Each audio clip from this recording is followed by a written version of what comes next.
Chegamos à mensagem de número 5 da Conferência Geração Final de fevereiro de 2023.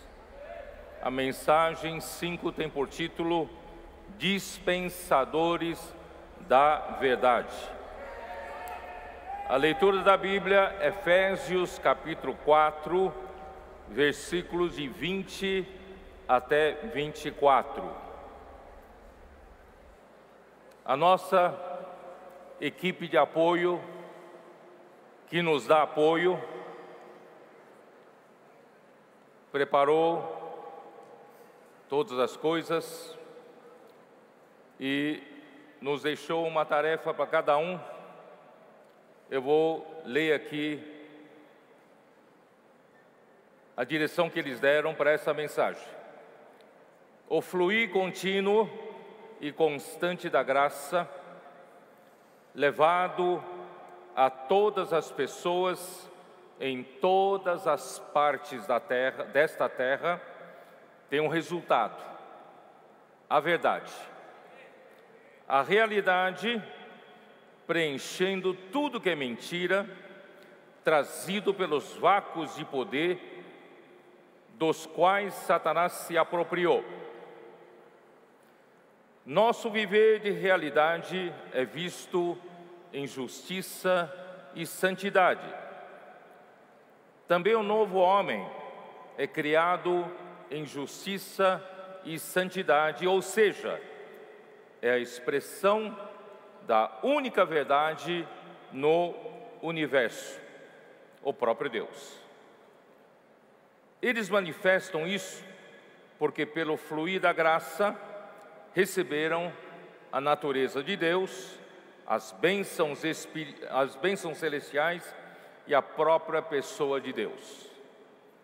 Agora, o seu viver expressa a verdade em oposição a tudo que é mentira.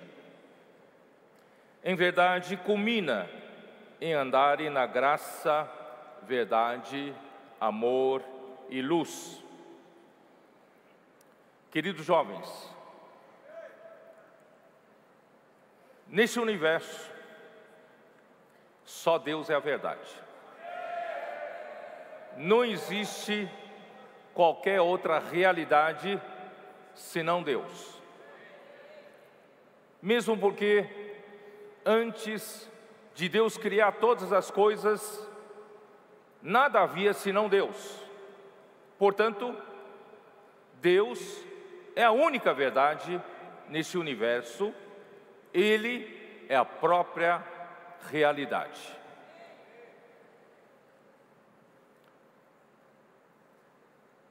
Todavia, o homem foi enganado pelo inimigo de Deus. Em forma de serpente, ele enganou a Eva e propôs um poder de julgamento, o juízo de discernir o bem do mal, sem Deus. E o homem, na sua inocência, caiu. Quando o homem comeu da árvore do conhecimento do bem e do mal, que Deus disse para não comer, essa desobediência trouxe o pecado. Romanos capítulo 5, versículo 12.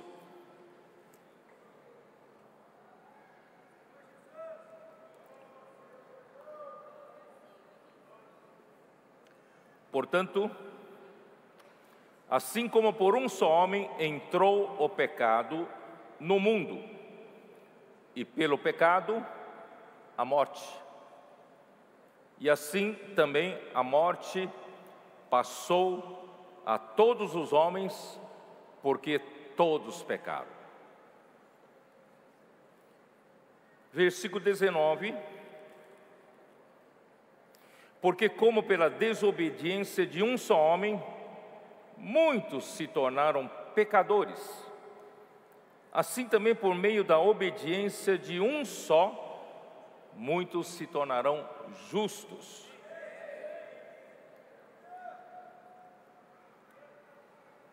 Mas, jovens, eu quero chamar a atenção uma coisa. Porque os cristãos, no geral, todos sabem que o pecado é o grande problema na queda do homem. Mas eu quero alertar vocês que antes do pecado entrar no homem, alguma coisa muito grave aconteceu.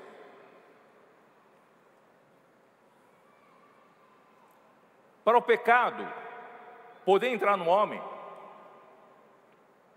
o homem não poderia estar conectado em Deus.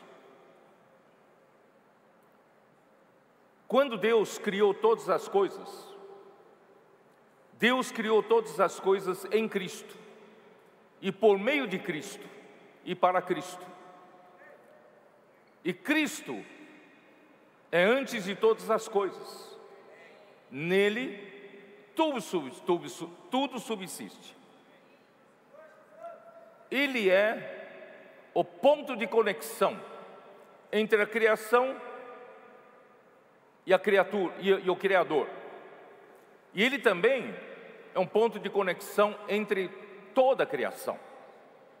Em outras palavras, quando Deus fez a primeira criação, Deus nos criou conectados com o Criador por meio de Cristo. Em outras palavras, o homem estava conectado com Deus na criação, o homem estava conectado com a própria verdade, a própria realidade. Mas quando, pela astúcia da serpente, ofereceu ao homem esse poder de julgar as coisas sem Deus, e o homem caiu na conversa, desobedeceu a palavra de Deus, e assim, antes do pecado entrar, o homem se desconectou de Deus. Esse é o assunto mais sério. Mais sério. Quando o homem se desconecta de Deus, o homem se desconecta da própria verdade. O homem se desconecta da própria realidade. É por isso que entrou o pecado. Por isso que a morte entrou. Porque o pecado e a morte só conseguiriam entrar se o homem se desconectasse de Deus como a verdade e criasse um vácuo, um vazio.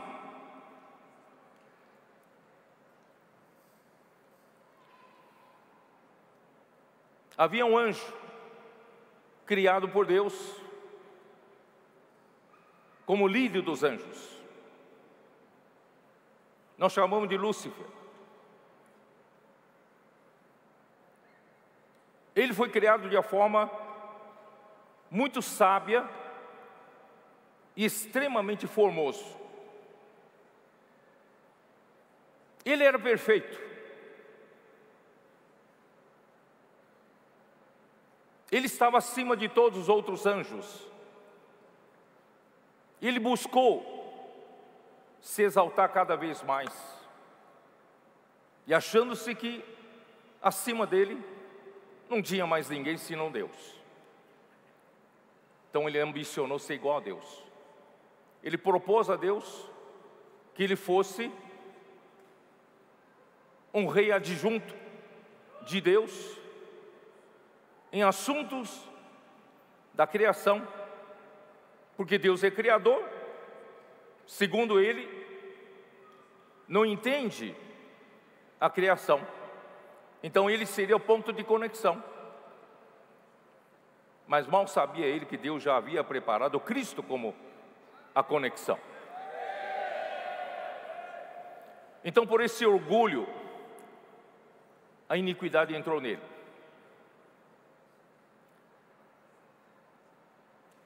quando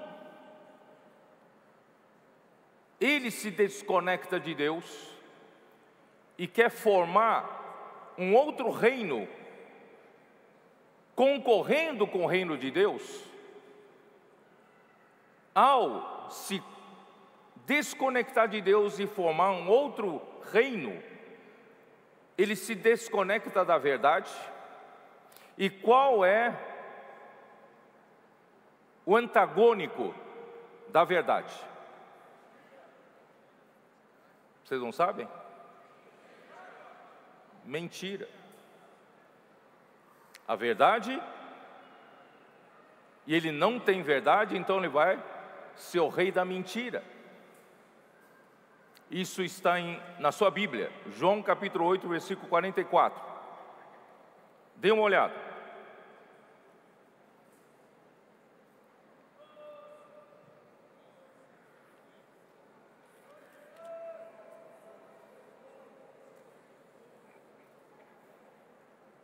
Vós sois do diabo, que é vosso pai,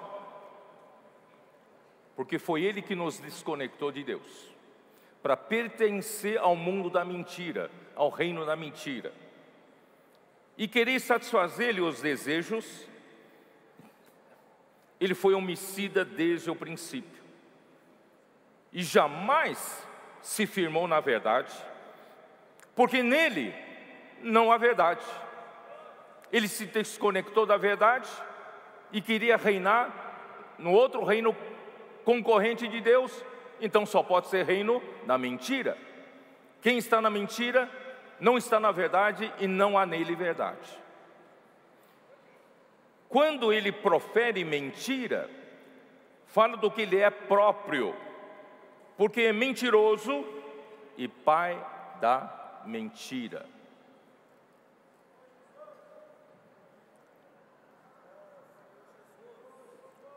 Assim, na queda do homem, ele enganou o homem, conseguiu fazer o homem se desconectar da verdade, que é Deus. E quando o homem se desconecta da verdade, que surge?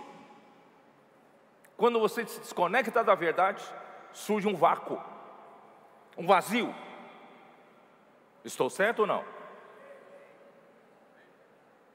Porque você não tem verdade, você não tem realidade. Quando não tem a verdade, não tem a realidade, cria-se um vácuo, cria-se uma vaidade, vazio.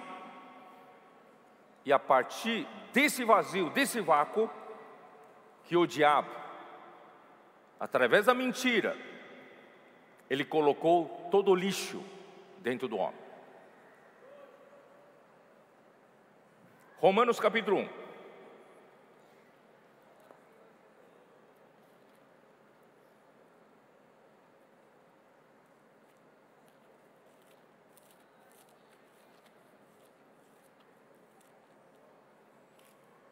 Versículo 18. A ira de Deus se revela do céu contra toda impiedade e perversão dos homens que detêm a verdade pela injustiça. Nós vimos nas mensagens de Efésios que a verdade produz, ou dela procedem a justiça e a santidade. Quem tem a verdade? Quem está conectado com a verdade? Quem está conectado com Deus, que é a realidade? Esse alguém vive uma vida de justiça e santidade, certo? E quando você se desconecta de Deus, que é a verdade, cria-se um vácuo, e o pai da mentira se aproveitou da situação e encheu-nos com a mentira. E aí, o homem se encheu de toda impiedade, toda perversão e injustiça. Vocês estão percebendo? Armadilha. Então não é só uma questão de pecado, tão simples assim. Nós perdemos a própria verdade, nós perdemos a própria realidade, e nós vivemos no mundo da mentira. O homem vive no mundo da vaidade, da ilusão. Nos carece a verdade.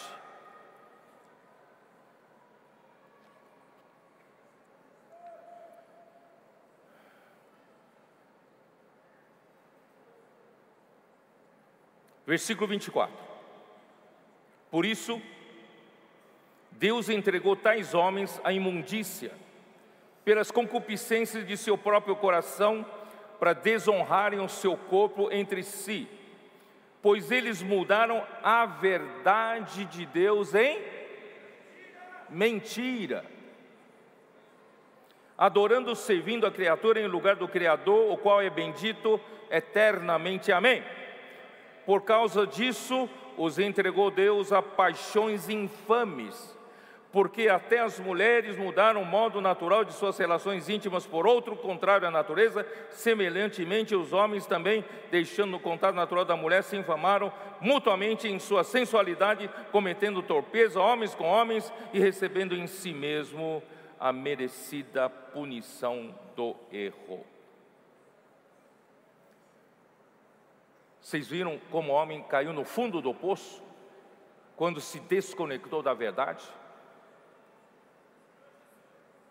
Ao surgir esse vácuo da falta de verdade, o diabo nos encheu da mentira e todo o lixo.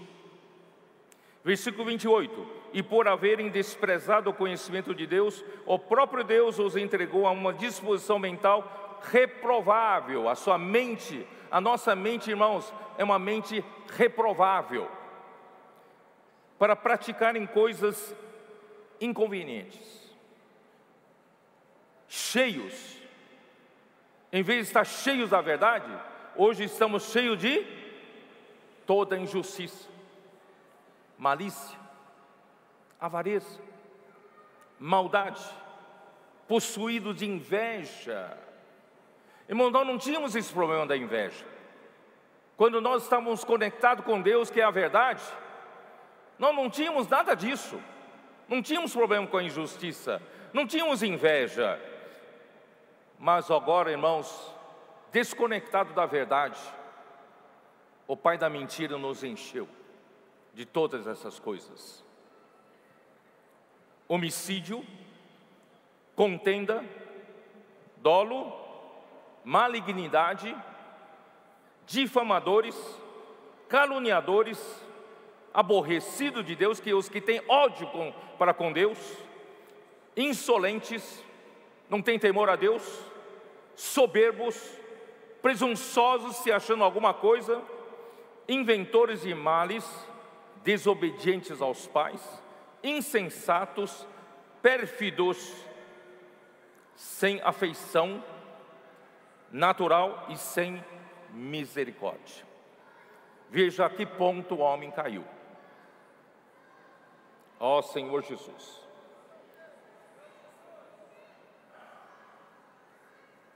E você pode traçar um paralelo com o que Paulo diz em Gálatas capítulo 5.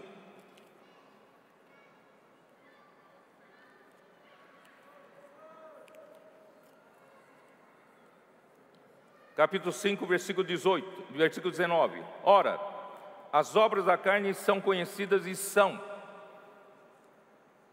pelo vácuo que surgiu da verdade, nós passamos a ser enchidos dessas coisas: prostituição, impureza, lascívia, idolatria, feitiçarias, inimizades, porfias, ciúmes, iras, discórdias. Por isso que nós temos iras e discórdias entre nós, dissensões, facções, invejas, bebedices, glutonarias e coisas semelhantes a estas, a respeito das quais eu vos declaro, como já outrora vos preveni, que não herdarão o reino de Deus os que tais coisas praticam.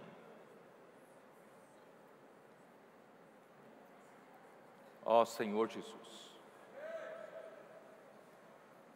Porque João 8,44, ele menciona que nele não há verdade, o diabo, e que ele foi homicida desde o princípio, porque ele foi o responsável pelo primeiro assassinato da humanidade. Ele provocou Caim a ira. Caim teve inveja de seu irmão, porque Deus se agradara das obras de Caim, das ofertas de Caim, das ofertas de Abel, das obras de Abel, e não de Caim. Pelo fato de o homem estar desconectado da verdade, a inveja começou a funcionar. E pela inveja vem a ira. E o ponto máximo da ira é homicídio, é matar o irmão. Isso tudo surgiu pelo vácuo da verdade. Vocês estão entendendo por que o livro de Efésios fala que nós precisamos nos encher da realidade? Precisamos nos encher da verdade? Porque nós carecemos dessa verdade. Estamos cheios de mentira. Na queda do homem, Satanás nos encheu de todas essas impurezas, essas coisas ruins.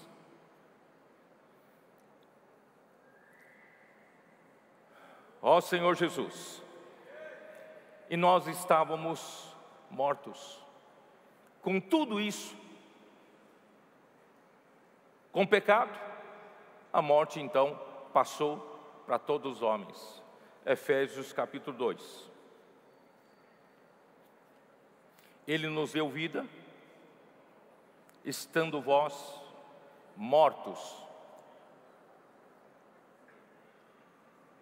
nos vossos delitos e pecados. Na falta da verdade, nós morremos. Estamos cheios, não mais da verdade, mas em nossos delitos e pecados, nos quais andastes outrora, segundo o curso desse mundo, segundo o príncipe da potestade do ar, do espírito que agora atua nos filhos da desobediência. Nós passamos a ser governados pelo espírito que atua nos filhos da desobediência, entre os quais também todos nós andamos outrora, segundo as inclinações da nossa carne, fazendo a vontade da carne e dos pensamentos, fazendo a vontade da carne e dos pensamentos, e éramos, por natureza, filhos da ira, como também os demais. Mas irmãos, Deus, sendo rico em misericórdia, não nos deixou nessa situação miserável, cheio de toda a obra da carne, todas as impurezas e injustiças, mortos em nossos pecados e delitos, por causa do grande amor com que nos amou, e estando nós mortos em nossos delitos, Ele nos deu vida, juntamente com Cristo, pela graça sois salvos. Pela graça sois salvos. Irmão, Deus começou a operar a salvação em nós. Aquele que foi desligado da verdade ficou à mercê do pai da mentira, que colocou todo o lixo nesse homem. Esse homem estava morto em seus delitos e pecados, mas agora Deus, sendo rico em misericórdia, com grande amor com que nos amou, irmãos, nós hoje fomos salvos pela graça. Jovens, qual é a salvação para uma pessoa que se desligou da verdade, que se encheu da mentira, de toda a impiedade? Qual é a nossa salvação? É a graça. É o rio da graça. Nós podemos ser conectados com Deus novamente. O homem perdeu o acesso à árvore da vida, mas Deus não fechou o fluir do rio que estava no jardim do Éden. Esse rio regava o jardim, mas ele saía repartindo em 4 braços para alcançar o homem. O homem que se desconectou de Deus, onde está o homem? Mortos em seus delitos e pecados. Deus então, pela graça, quer alcançar o homem, quer salvar o homem. E nos alcançou. Pela palavra do Evangelho, irmãos, Ele nos alcançou. Alguém pregou o Evangelho para você. Alguém serviu de canal da graça, chegou até você. Por isso como é importante você continuar sendo os canais, continuar sendo o canal da graça para outras pessoas. Que é graça? A graça é o próprio Deus.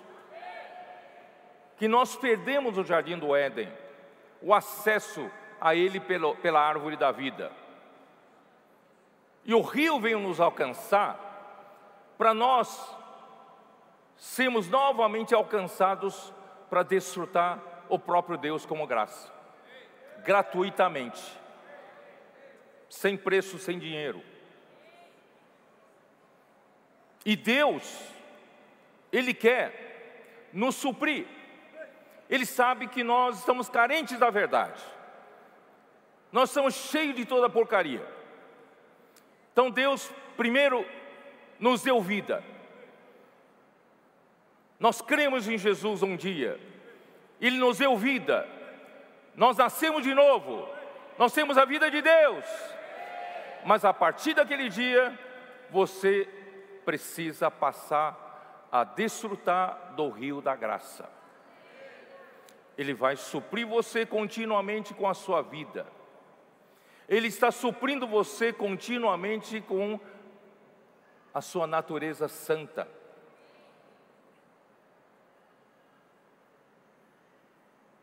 Isso já está enchendo você da realidade. Vocês estão entendendo? Não é que Deus vai primeiro nos dar graça, depois nos dá a verdade. Não.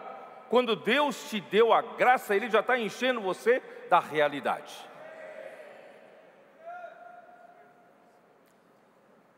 Ó Senhor Jesus. Efésios capítulo 5.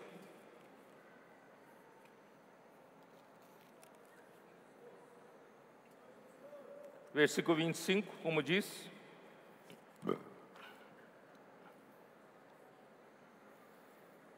Maridos, amai vossa mulher, como também Cristo amou a igreja, e a si mesmo se entregou por ela,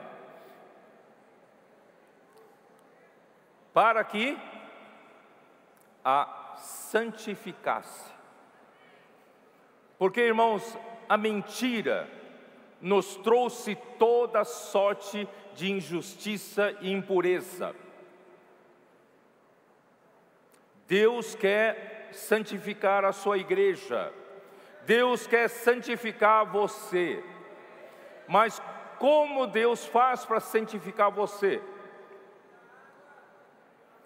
Tendo-a purificado por meio da lavagem de água pela palavra. Esse rio da graça chega até você não de uma maneira abstrata. Esse rio da graça chega até você, irmãos, pela palavra. A palavra é um veículo que Deus usa para levar Ele mesmo até você, para levar a sua vida divina, para levar a sua natureza santa para a igreja, para você. É pela palavra. E a palavra nos purifica. Nos purifica de quê? Nos purifica de tudo aquilo que o pai da mentira nos encheu. Toda injustiça, toda impureza, a inveja, ira, dolo, malignidade, malícia, prostituição. A palavra está nos limpando, está removendo essas coisas que a mentira nos deu. e está nos enchendo com a verdade, porque Deus é a verdade, a vida dele é a verdade, a natureza santa dele é a verdade, os atributos divinos, como justiça, santidade, a glória, são realidade, e as virtudes humanas de Cristo constituem a verdade no ser humano. Irmãos, nós estamos sendo supridos pela graça, e essa graça está nos restituindo, nos trazendo toda a realidade, toda a verdade que é Deus. Estamos sendo enchidos, estamos sendo preenchidos. Aquele vácuo que se criou na queda do homem, Deus está nos preenchendo.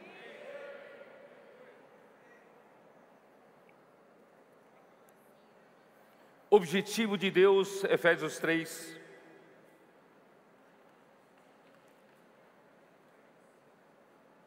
Versículo 19. E conhecer o amor de Cristo que excede todo entendimento, para que sejais tomados de toda a plenitude de Deus. Deus quer nos preencher cada vazio criado na desconexão, na queda do homem. Deus quer substituir os elementos que Satanás colocou em você. Deus quer limpar, Ele quer colocar Ele mesmo, Ele quer colocar Cristo mesmo, encher você até a plenitude de Deus.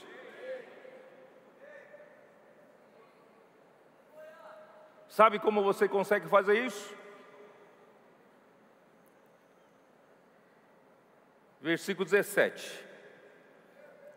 E assim habite Cristo em vosso coração, pela fé, estando vós arraigados e alicerçados em amor.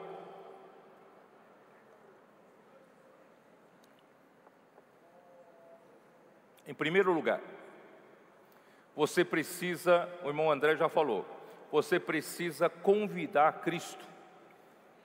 Você já tem Cristo em seu espírito, não tem? Você foi regenerado pelo Espírito. O seu espírito nasceu de novo. No seu espírito habita o Espírito de Deus. No seu espírito habita Cristo. Mas ele não foi convidado por você para entrar nos 3 cômodos da sua alma. Ele não foi convidado para governar, para ele morar, para ele se sentir à vontade na sua mente, nos seus pensamentos, nem nas suas emoções, nem na sua vontade. Você ainda é dono do seu nariz, por isso ainda anda na vaidade dos seus pensamentos, como todos os gentios andam. Por isso a sua vida é cheia de problemas. Mas convide Cristo para entrar na sua mente. Diga: Senhor, vem morar na minha mente. Se sinta em casa na minha mente. Governe todos os meus pensamentos. Eu não quero pensar em nada que não houver o Senhor governando. Senhor, tudo que eu penso, eu peço que o Senhor esteja presente. Em tudo que eu penso, eu peço que o Senhor seja o Senhor. Assim o Senhor também governe as minhas emoções. Minhas emoções são tão frágeis. Venha ser realidade nas minhas emoções, na minha vontade. E assim habite Cristo em vossos corações, versículo 18, a fim de poderes compreender com todos os santos qual é a largura e o comprimento e a altura e a profundidade, e conhecer o amor de Cristo que excede todo entendimento, para que sejais tomados de toda a plenitude de Deus. Sabe o que significa isso? Quando a sua mente for tomada, sua mente, emoção e vontade forem tomadas por Cristo, Cristo se sentir à vontade, governar a sua alma, sabe o que vai acontecer? A sua alma vai ser alçada para fora da dimensão do tempo e espaço, fora da dimensão tridimensional. A sua alma não é matéria. A sua alma foi criada com o Espírito que veio do sopro de Deus, que é eterno. No entanto, jovens, não sei se você vai me entender, a sua alma, ela foi nascendo, foi tomando conhecimento, irmãos, através desse corpo, não é? Porque antes de eu ter esse corpo, não existia alma. Aí quando Deus me fez um homem, na gestação, em algum momento, irmãos, a minha alma passou a existir, não é? E a minha alma passou a existir, primeiramente a minha mente passou a começar a entender as coisas por meio do funcionamento do meu cérebro. Vocês conseguem me acompanhar, não? E através do meu cérebro é que a minha mente começa a entender as coisas, começa a pensar, não é isso? E a minha emoção segue, e a minha vontade, assim conforme eu vou crescendo, então eu cresci neste corpo. Então a minha alma está limitada ao que vejo, ao que eu sinto. Vocês conseguem me acompanhar, não? Existe um ditado popular no Brasil: o que os olhos não veem, o coração não sente. O que quer dizer isso? Quer dizer que a nossa alma está limitada pelo que os olhos veem. Por isso, irmão, nós acreditamos muito nas coisas visíveis.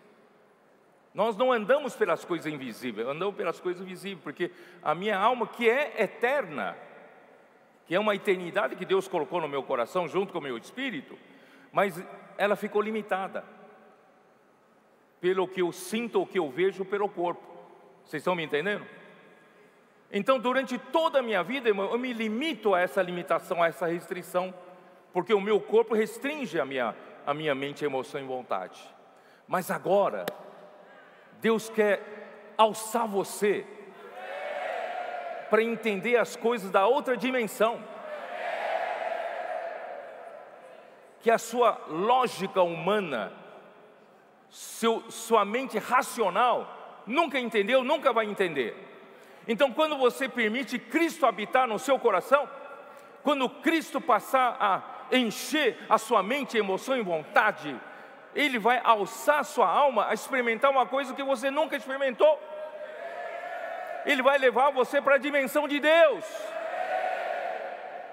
A sua mente passa a entender as coisas de Deus. Você passa a ganhar um entendimento espiritual que você nunca teve. Você não está tendo essa experiência?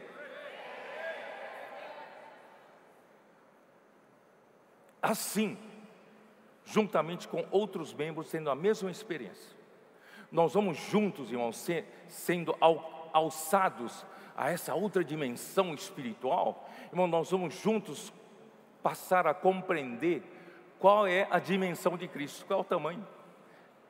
A dimensão de Cristo é infinita. Juntamente com os outros irmãos, nós vamos passar a entender a largura, comprimento, altura e a profundidade. Como? Convivendo com os irmãos, na imersão, nos testemunhos, nas experiências, nos milagres que operam em nós. Nós vamos aprendendo uns com os outros, ao mexer o caldeirão, ao pregar o evangelho juntos, não é? Ao cuidar das pessoas na rede de cuidado, a falar uns com os outros, mexendo o caldeirão na imersão da palavra. Irmãos, nós estamos aprendendo uns com os outros, não estamos? Nós estamos passando a compreender qual a dimensão de Cristo. É muito mais do que eu pensava. E conhecer o amor de Cristo que excede todo entendimento. Eu não tinha esse entendimento, mas Cristo me alçou, que excede todo entendimento, e eu comecei a entender o amor de Cristo, que é tão grande. Mas esse processo vai durar até, vai encher, vai nos preencher até a plenitude de Deus. Esse processo não vai parar. Por isso que você está aqui na conferência, você está ouvindo a palavra profética, você está praticando a palavra profética, porque você está sendo preenchido até a plenitude de Deus.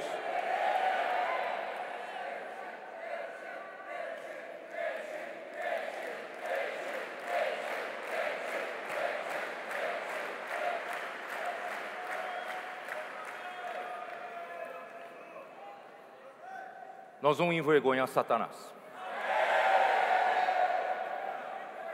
Ele pensou que ganhou a guerra. Ele pensou que ao desconectar de Deus, criou-se um vácuo. Ele colocou toda a sorte de pecado dentro do homem. Ele venceu a guerra. Não. Pela graça, Deus nos deu vida. Deus nos salvou. E agora Deus está nos preenchendo com Ele mesmo, através de Cristo, a própria realidade, a própria graça, a verdade, irmãos, estão nos enchendo, preenchendo até a plenitude de Deus. Nós vamos derrotar Ele.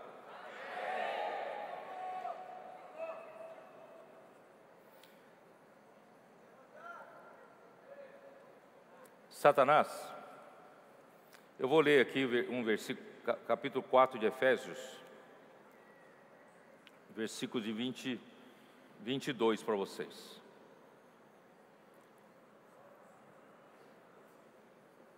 Primeiro, o versículo 20 diz assim, eu vou ler, vai desde o versículo 17, vai.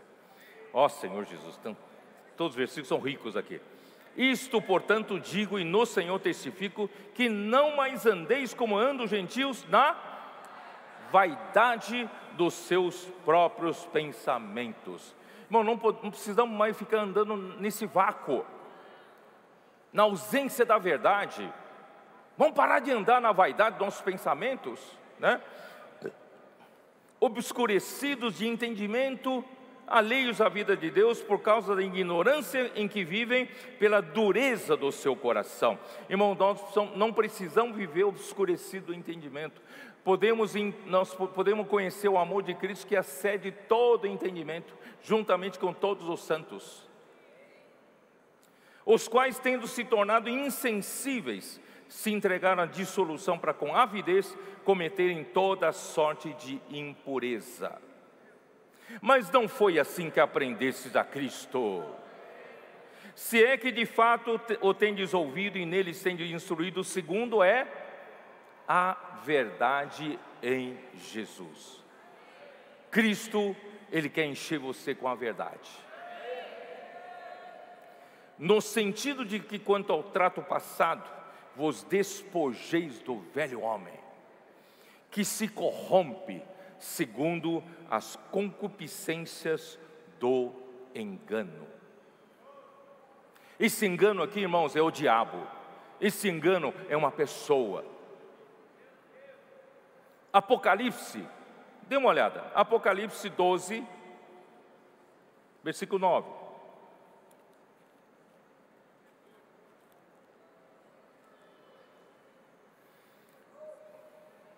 E foi expulso o grande dragão, a antiga serpente, que se chama Diabo e Satanás, o sedutor de todo mundo. Sim, foi atirado para a terra, e com ele os seus anjos. Irmãos, na versão King James atualizada, o sedutor de todo mundo, sabe como traduz na versão? Ele tem a capacidade de enganar o mundo inteiro. Por isso, não pense você que você consegue enfrentar Satanás, porque ele é o próprio engano, ele é a mentira, ele consegue te enganar facilmente. Por isso, irmãos, somente um lugar nós podemos estar seguros. Onde? Irmãos, seguindo a palavra, seguindo a verdade. Ele é capaz, ele enganou todo homem, enganou Eva, enganou Adão, enganou todos os homens. Irmãos, ele é capaz de enganar a igreja. Eu vou falar rapidamente dos 20 séculos da igreja, posso falar? Para mostrar para vocês a armadilha, o engano de Satanás. Irmãos, os 20 séculos da história da igreja começou com os primeiros apóstolos como os primeiros trabalhadores, lá em Mateus capítulo 20. Vamos dar uma olhada lá, Mateus 20.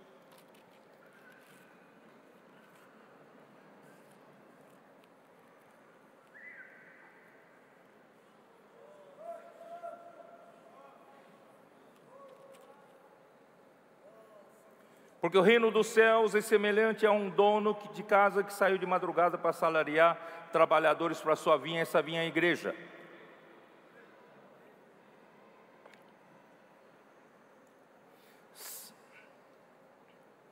Esses primeiros trabalhadores que ele mandou para a vinha, irmãos, são os primeiros apóstolos. O apóstolo Pedro foi usado por Deus para abrir a porta do reino dos céus para os judeus que creram no dia do Pentecostes. Eles entraram naquele dia para o reino dos céus. E o apóstolo Pedro também foi usado por Deus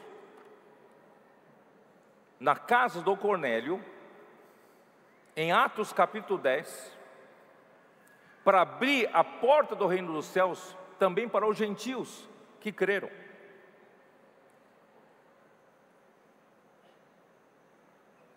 Deus, ele deu intrepidez para Pedro, juntamente com João e com outros 10 apóstolos. Eles pregaram a palavra do Senhor com intrepidez. Foram presos, ameaçados de morte, foram proibidos de pregar em nome de Jesus, mas eles não pararam de pregar em nome de Jesus.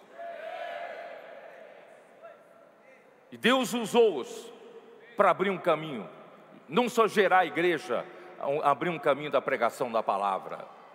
E a palavra profética estava com Pedro.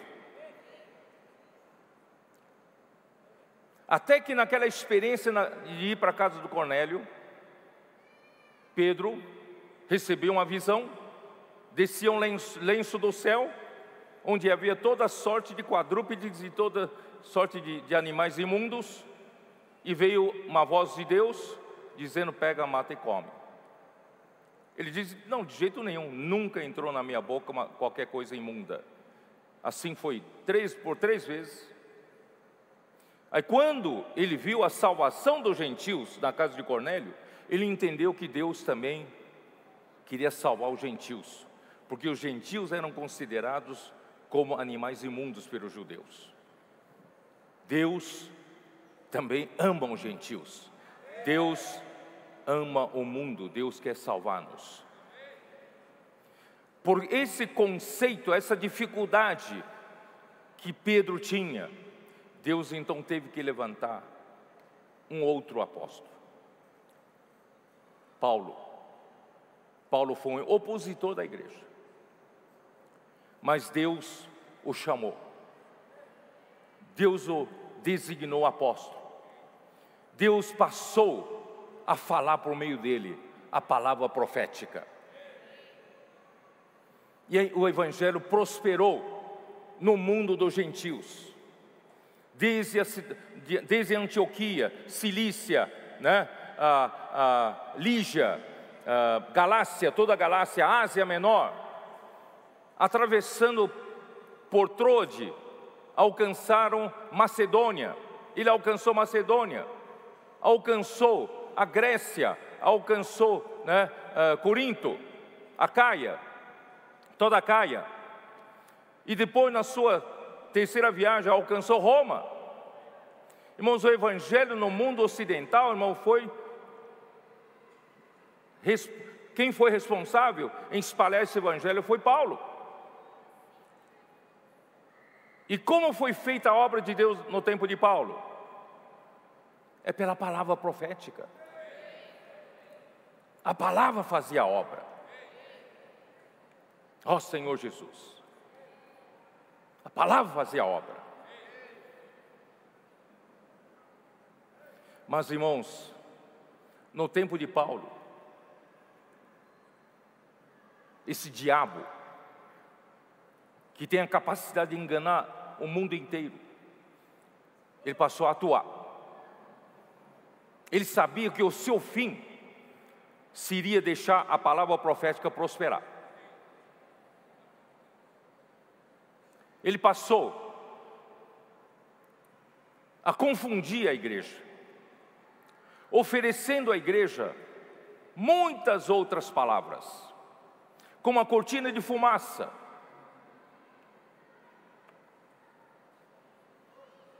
Eu vou ler alguns versículos para vocês. 1 Timóteo, capítulo 1.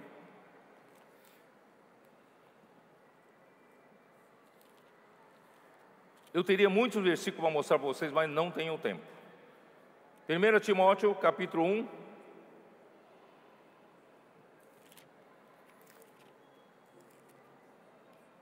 Versículo 3.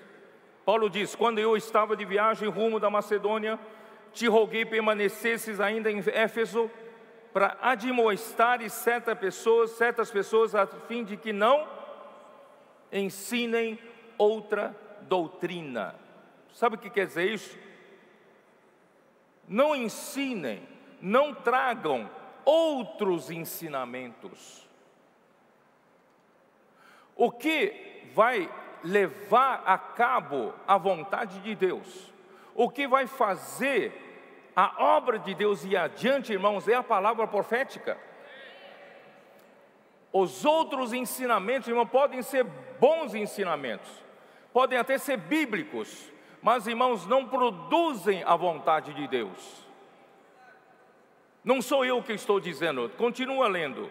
Nem se ocupem com fábulas e genealogias sem fim, que antes promovem discussões do que o serviço de Deus na fé. Esse serviço aqui é oikonomia, a obra de Deus na fé, a economia de Deus na fé, o plano que Deus traçou para o homem, que é produzido na fé. Em outras palavras, não sei se vocês entenderam aqui, a única palavra que produz a obra de Deus, que promove a obra de Deus, que faz a vontade de Deus, irmãos, era a palavra profética. Mas Satanás veio confundir a igreja com muitas outras palavras.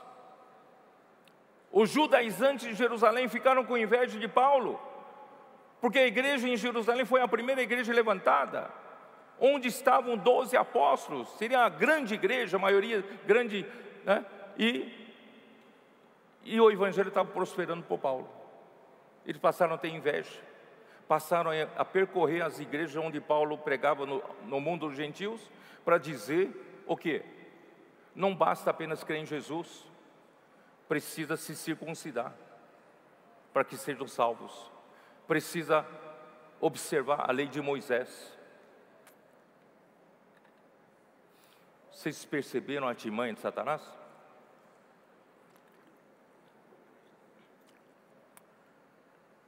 Eles iam para toda a cidade para confundir a igreja. Mas não só isso, quando Paulo alcançou o mundo dos gentios, ele encontrou um ambiente da filosofia grega.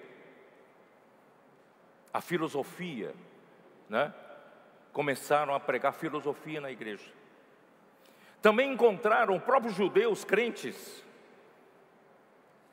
Pela tradição, eles passavam de geração em geração, irmãos, muitas fábulas, judaicas, muitos mitos de antigamente, muitas histórias que não estão na Bíblia, falando dos personagens de antigamente, e eles falavam por curiosidade e pregavam uns aos outros e se distraíram com essas coisas. Aí no versículo 5, Paulo fala assim: ora, o intuito da presente admoestação visa o amor que procede de coração puro e de consciência boa e de fé sem hipocrisia. Sabe o que quer dizer isso? Paulo falou assim: eu não estou aqui para exaltar só a minha pregação, não estou preocupado a dizer que só eu falo a palavra de Deus. Eu quero dizer para vocês que realmente a palavra profética vem de Deus. E é essa palavra que produz a economia de Deus da fé. Meu coração é puro, a minha consciência é boa, a minha fé é sem hipocrisia. Não estou aqui exaltando a mim mesmo, não estou aqui me autopromovendo, eu estou dizendo a verdade. Essa palavra profética produz a obra de Deus. Desviando-se algumas pessoas dessas coisas, perderam-se em loquacidade frívola. Essas pessoas passaram a discutir, passaram a falar essas coisas e tal, eles se perderam em... O que é loquacidade frívola? Quem tem os Strongs, dá uma olhada. São conversas vazias. Vocês perceberam?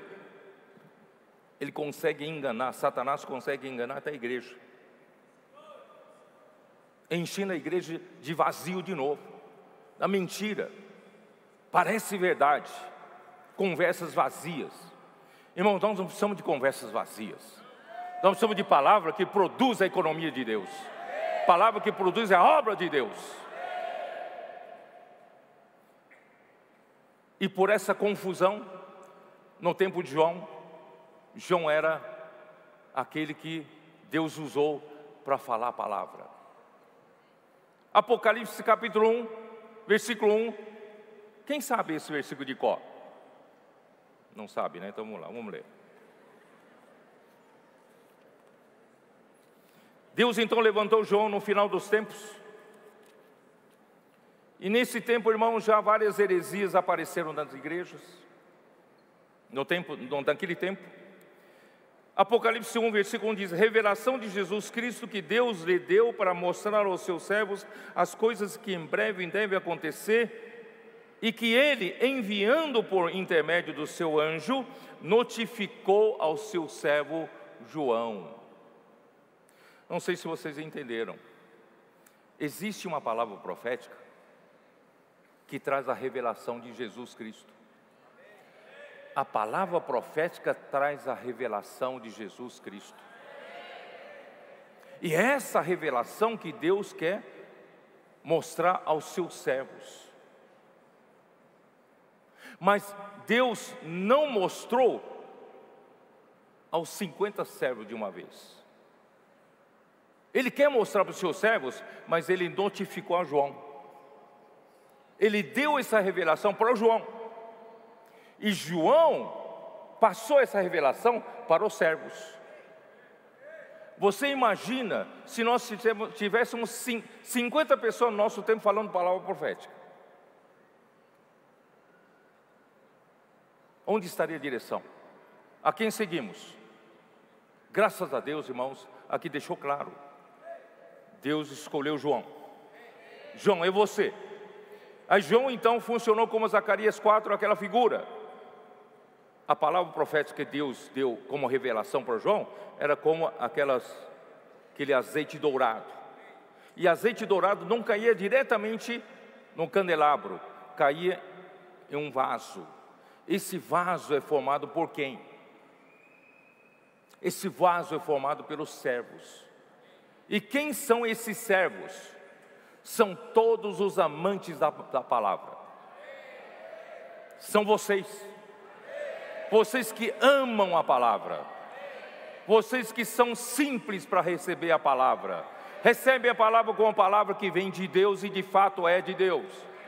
e vocês são simples para obedecer e praticar. Vocês são esses vasos. Esses vasos vão fazer a igreja brilhar. Vocês vão voltar para suas cidades, vocês vão fazer as igrejas brilharem. Mas a fonte é uma só. Mas será que é só? Deus só fala por Ele? Mas Deus, a Bíblia assim nos mostra, é assim que funciona.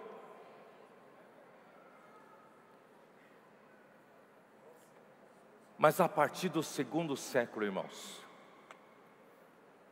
não vemos surgimento de nenhum outro profeta, nenhum outro apóstolo.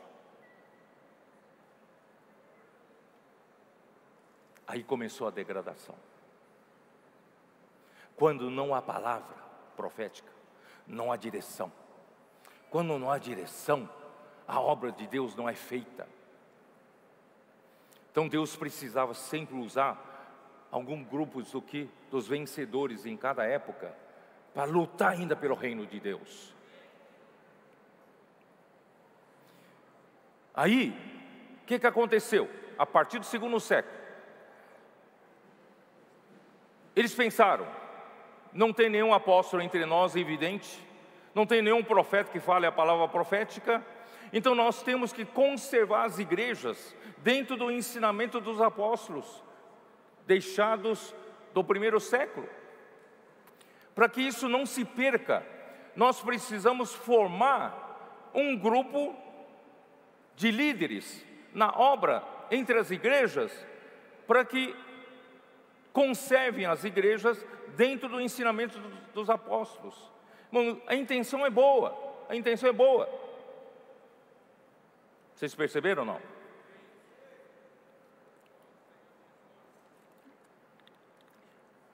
Mas na igreja, sem apóstolo, só tem presbíteros. E se falar para todos os presbíteros, vamos ajudar as igrejas, mas quem vai tomar liderança? São muitos, como é que nós vamos fazer? Então eles escolheram dentre os presbíteros os bispos. Isso não é bíblico, porque na Bíblia, bispo e presbítero é a mesma pessoa. Presbítero é pela sua maturidade e crescimento. Bispo é a sua função de supervisor. Mas eles montaram uma hierarquia. Por quê? Porque não dá para a gente reunir todos os presbíteros para cuidar das igrejas. Então vamos selecionar alguns, né? Os líderes entre os presbíteros viraram bispos. Irmãos, essa formação de uma hierarquia é Satanás enganando a igreja.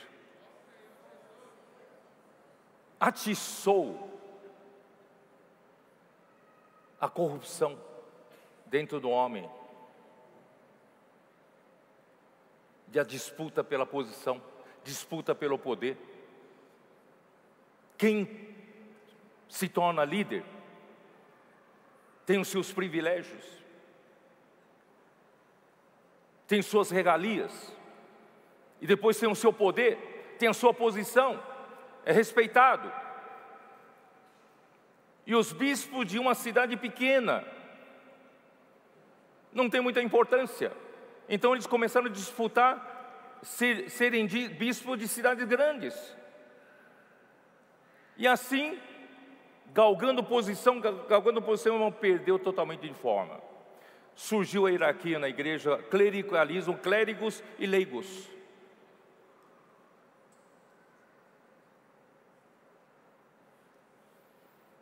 Senhor Jesus, meu tempo está acabando, mas eu tenho muita coisa para falar para vocês.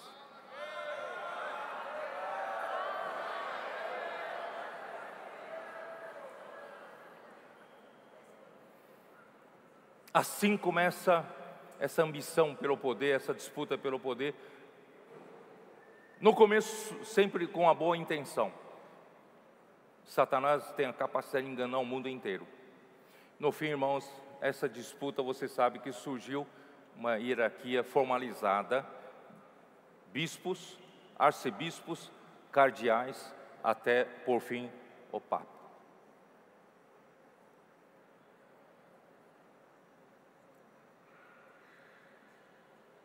Paralisou a igreja. Parou a obra de Deus. Deus precisava restaurar isso. Então, no século XVI, Deus então usou a reforma. Havia muitos erros da igreja em Tiatira. Esses reformadores queriam sair desses erros. Mas, irmãos, infelizmente, trouxe muitos vícios. Também de hierarquia do clericalismo. E o Senhor precisa continuar restaurando, limpando a igreja dessas coisas. Até que no final do século XVIII, século XIX, começou a esboçar alguma coisa. Porque já havia formado, irmãos, uma religião organizada. Mas Deus começou alguma coisa mais de vida.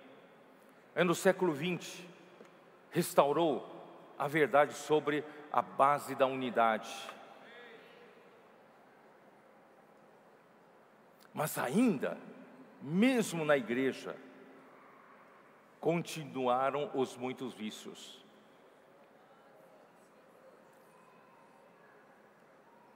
Até que chegaram os nossos dias.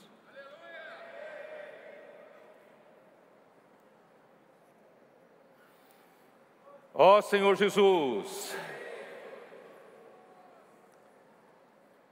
eu esqueci de ler um versículo, vou ler para vocês, Provérbios 29,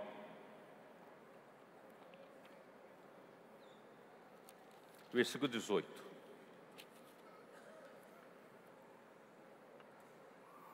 Não havendo profecia, o povo se corrompe. Acabou a palavra profética, a partir do século II, a igreja se corrompeu. Mas o que guarda a lei, esse é feliz. Deixe-me ler na versão King James atualizada, acho que esclarece um pouco, deixe-me ver, né? Provérbios. Quem tem, dá uma olhada? 29, 18. King James atualizado fala assim: um povo que não aceita a revelação do Senhor é uma nação sem ordem. Quem obedece à palavra de Deus é feliz. Vou repetir essa versão. Um povo que não aceita a revelação do Senhor, não aceita a palavra profética, é uma nação sem ordem, não tem ordem. Quem obedece à palavra de Deus é feliz. Você é feliz?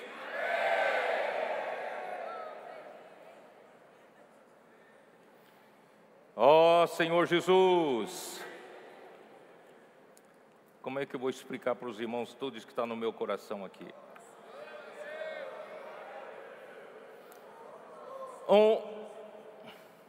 O sistema religioso que se formou aqui no cristianismo, entre nós, lá fora. Se algum jovem ou algum irmão se converteu, ama o Senhor e quer servir ao Senhor, dentro do sistema clericalismo, clérigos e leigos, o que esse jovem ou esse irmão tem que fazer para servir ao Senhor? Tem que ir para algum seminário, para ir para alguma faculdade teológica, não é isso? Para poder formar um clérigo, para ele poder servir ao Senhor. Irmãos, isso é o que esses 19 séculos da degradação formaram. Aí no último ano do seu curso teológico, ele precisa se preocupar quando ele se formar, se tornar um clérigo. Ele precisa o quê? ou ser contratado por alguma igreja, entre aspas, ou ele ter a sua própria igrejinha, é ou não é? Então ele precisa buscar o quê? Precisa aprender como montar a sua igreja. Não raramente a gente vê, irmãos, um pastor recém-formado, ele então consegue um pequeno rebanho, quem sabe formado por seus próprios parentes, amigos e pessoas que ele prega o evangelho, junta ali umas 15 pessoas, já aluga uma garagem com uma porta, coloca um púlpito, compra uma guitarra, uma bateria e compra um aparelho de som para 500 pessoas. Com 15 pessoas tem um púlpito, com 15 pessoas tem um conjunto musical, com 15 pessoas tem um aparelho de som e bateria.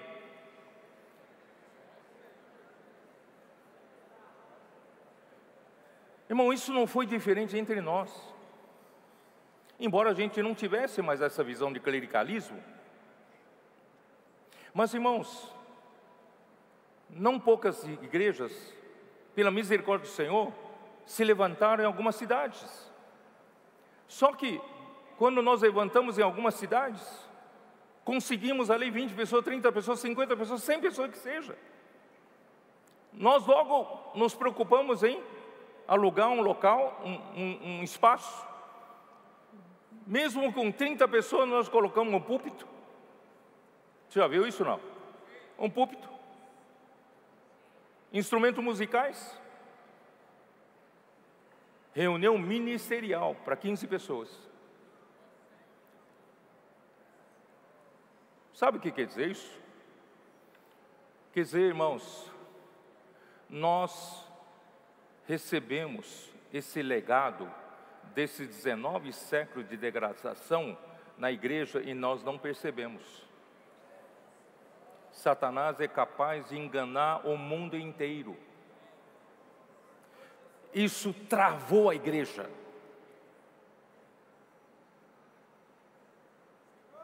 Por isso hoje, irmãos, quando nós falamos de ir para a rua, algumas igrejas já estruturadas, já vivendo a vida da igreja sossegada, já tem todos os serviços funcionando, certo? Pode dizer, nos deixem em paz. Vocês vêm com essa coisa de ir para a rua, pregar evangelho, posso orar por você? Vocês estão perturbando nosso sossego, nós estamos aqui tão bem já, tão bem estruturados, tão bem, tudo funcionando. Irmão, nós caímos nesse erro. Jesus, quando veio aqui na terra, Ele não alugou um espaço para ensinar os 12 discípulos. Ele veio com um desespero de percorrer todas as cidades, os povoados. Irmão, eu não estou exagerando, leia Mateus capítulo 9. Ele percorria todas as cidades e povoados, pregando o evangelho do reino, curando toda sorte de doenças e enfermidades. Ele via que as multidões estavam aflitas e exaustas, como ovelhas que não têm pastor. Ó Senhor Jesus.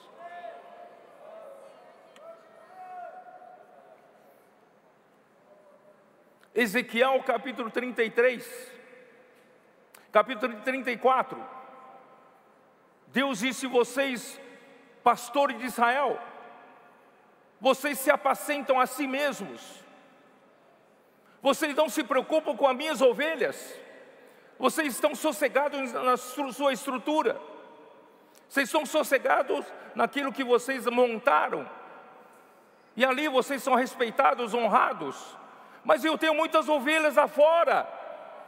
Quem vai buscar? Quem vai apacentar?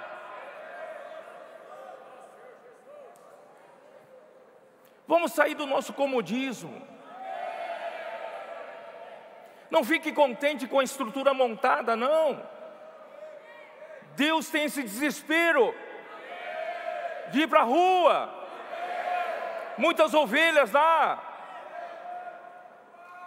Mas, irmãos, eu não estou pregando contra a estrutura.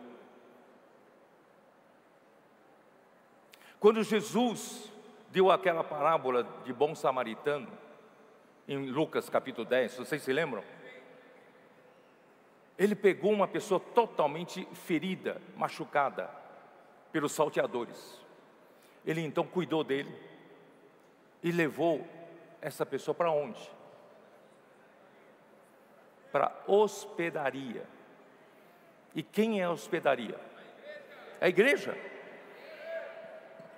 Então não é errado a igreja ter uma estrutura de receber os feridos, de receber pessoas para cuidarmos. Não estou falando contra isso, pelo amor de Deus. Só que, irmãos, a estrutura é segundo a demanda que a gente cria. Não é montar a primeira estrutura, é ir para a rua primeiro.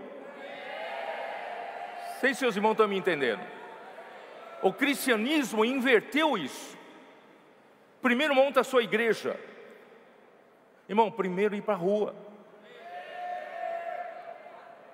Aí conforme pessoas que nós trazemos para cuidar, então precisamos de estrutura de serviço. Precisamos de um espaço, não é? Precisamos de cadeiras. Precisamos da palavra para nutrir. Mas, irmãos, não ponha toda a sua atenção na estrutura. Porque se você colocar seus olhos só na estrutura, você acomoda.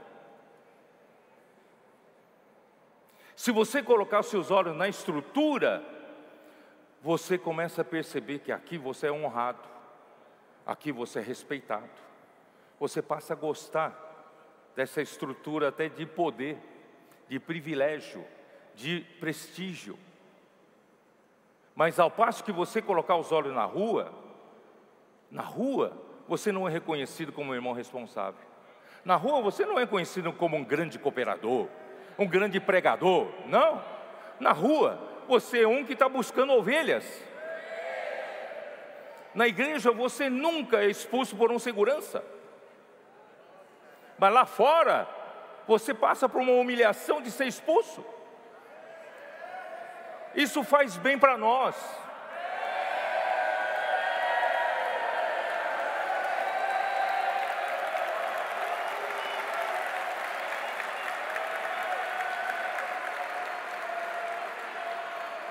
Isso não nos deixa ficarmos orgulhosos, sempre humildes. Por isso, irmãos, a estrutura é necessária, é extremamente necessária. Mas a minha missão diante do Senhor é ter essa estrutura para cuidar das ovelhas, edificar a igreja, ajudar no crescimento, transmitir a palavra profética para eles, mas é ajudá-los também a saírem comigo como canais da graça para buscar mais pessoas lá fora. É por isso, irmão, muitas igrejas param no seu teto. Chegando a 50 pessoas, não cresce mais. Chegando em 100 pessoas, não cresce mais. Chegando em 500 pessoas, não cresce mais. Por quê? Porque toda a atenção está voltada para a estrutura. Nós temos que ir para a rua. Por isso, irmãos, a primeira coisa para o Senhor restaurar essa situação de vazio, de falsidade, de religião, né, vazia, irmãos, é a palavra profética.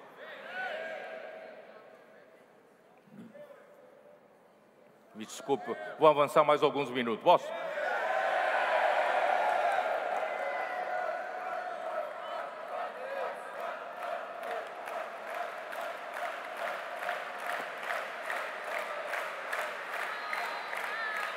Ezequiel 33. Ezequiel 33.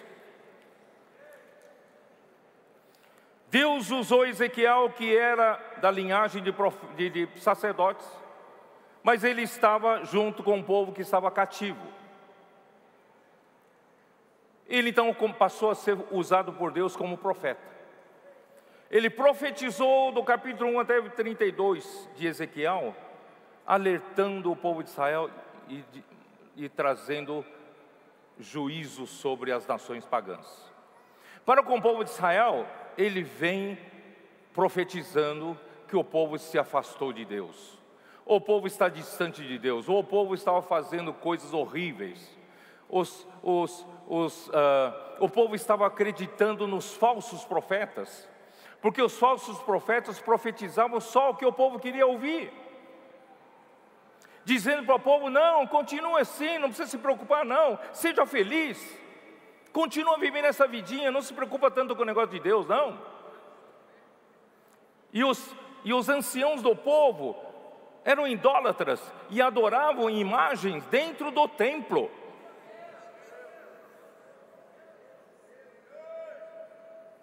Eles preferiam ouvir falsos profetas porque falavam palavras bonitas. Irmãos, hoje podemos cair na mesma situação. Aí quando chegou no capítulo 33, irmãos, sabe o que aconteceu? Jerusalém caiu. Jerusalém, que era tida como uma cidade santa, onde Deus escolheu para pôr seu nome, era impossível pelos falsos profetas, era impossível de cair. Mas caiu. O profeta Ezequiel vem alertando, vem falando, vem advertindo, falando palavra profética, e ninguém ouvia. Mas quando a cidade caiu, eles perceberam: opa, tem um profeta. Tem um profeta aqui que fala verdadeiramente da parte de Deus. Porque o que ele fala se confirma. Aqueles falsos profetas, as palavras não se confirmaram. E agora esse profeta se confirma. Aí, irmãos, quando chega no capítulo 33, dá uma lida. Eu vou ler na King James atualizado. Versículo 30. Quanto a ti, ó filho do homem, teus paisanos estão comentando sobre a tua pessoa. Agora estão comentando sobre Ezequiel. Perto dos muros e junto às portas das casas, dizendo uns com os outros: vinde, ouvi a mensagem que vem da parte do Senhor. Finalmente descobriram que alguém estava falando a mensagem da parte do Senhor. Assim começou a restauração. Só que ainda carregava todos os vícios. Versículo seguinte: o meu povo vem a ti como costuma fazer. Ainda vivia no costume, vivia no convencional, no tradicional. Costuma fazer e se assenta para ouvir a tua pregação, mas não coloca a palavra em prática. Ouve, e não pratica. Com a boca eles chegam a expressar louvor e devoção. Puxa, como louvo ao Senhor, como amo ao Senhor, maravilhoso é o Senhor. Mas o coração dessa gente dá mais importância ao lucro, estão ávidos por ganhos injustos, mais preocupado pelos interesses próprios, mais preocupado com a sua estrutura que ele montou, onde ele tem prestígio, onde ele tem privilégios. Para esse povo, o profeta se assemelha a um poeta ou cantor romântico. Irmãos, eles fazem de um poeta um showman, um homem que apresenta um show. Você paga o ingresso, assiste o show de um poeta, assiste o show de um cantor romântico, e você exige que ele cante bem. Um cantor romântico que entoa cântico de amor com bela voz, porque se não tiver bela voz, ninguém vai ouvi-lo. E toca-se um instrumento musical virtuosamente, tem que tocar bem instrumento, quer dizer, o profeta tem que ser completo, para entreter o povo, não é isso? Mas não ouve como palavra profética.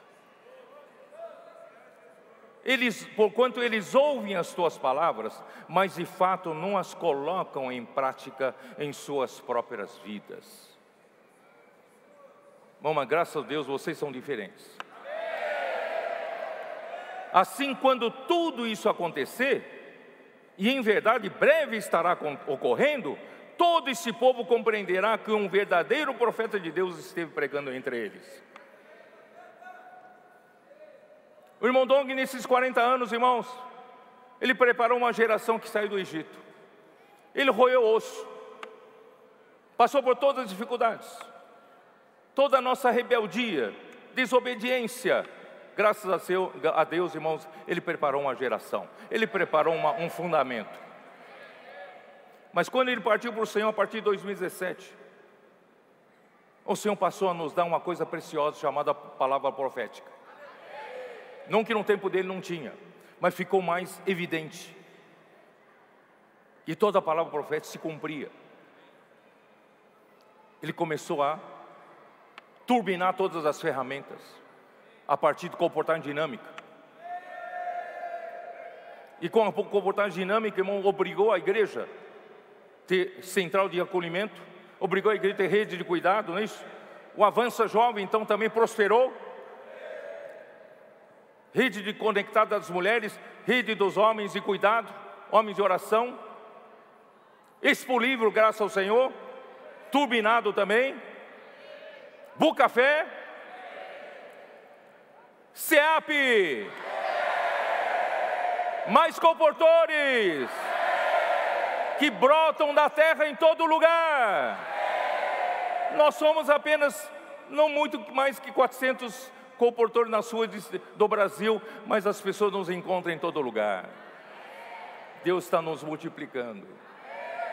Irmão, isso está acontecendo por causa da palavra profética. Então, a primeira coisa que ele tem que restaurar, irmãos, é a palavra profética. No capítulo 34, ele restaura, irmãos, nossa atenção de ir para a rua resgatar ovelhas e cuidar das ovelhas. Então nós passamos a ir para a rua. Posso orar por você?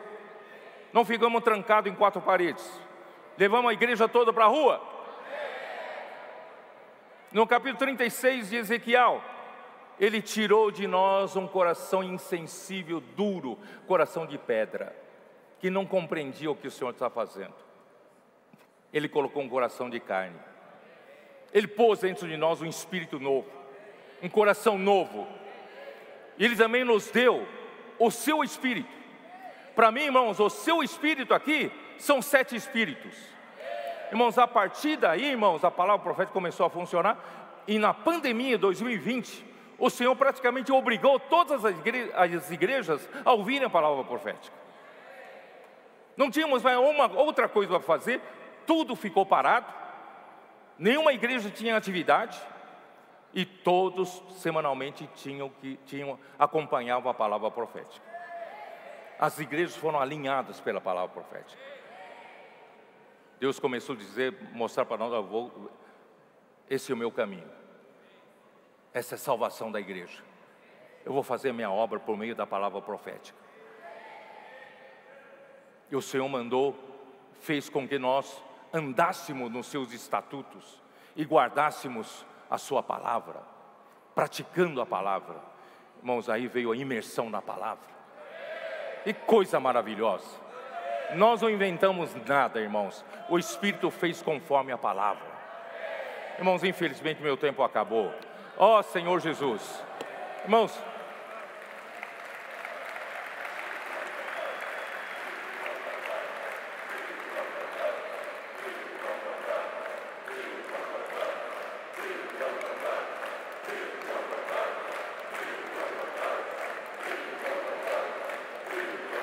mas eu queria terminar com mais uma frase. Sabe por que vocês jovens estão nessa conferência? Porque Deus quer fazer de vocês uma geração que esteja liberta desses efeitos da degradação da igreja dos 19 séculos. Que vocês sejam restaurados, para ter um coração novo, espírito novo, para amar a palavra profética e reconhecer que a palavra profética faz a obra de Deus. Irmãos, e vocês seguirem simples, E o Senhor vai usar vocês. E vocês vão ajudar os adolescentes. Os adolescentes estão fazendo um trabalho fabuloso nas igrejas. Com a simplicidade que eles têm, eles não têm complicação, não têm conceito nenhum. Saem para orar pelas pessoas, mas eles precisam de maturidade de vocês. Vocês são mais maduros, vocês têm mais conteúdo, mas também ao mesmo tempo mais suscetível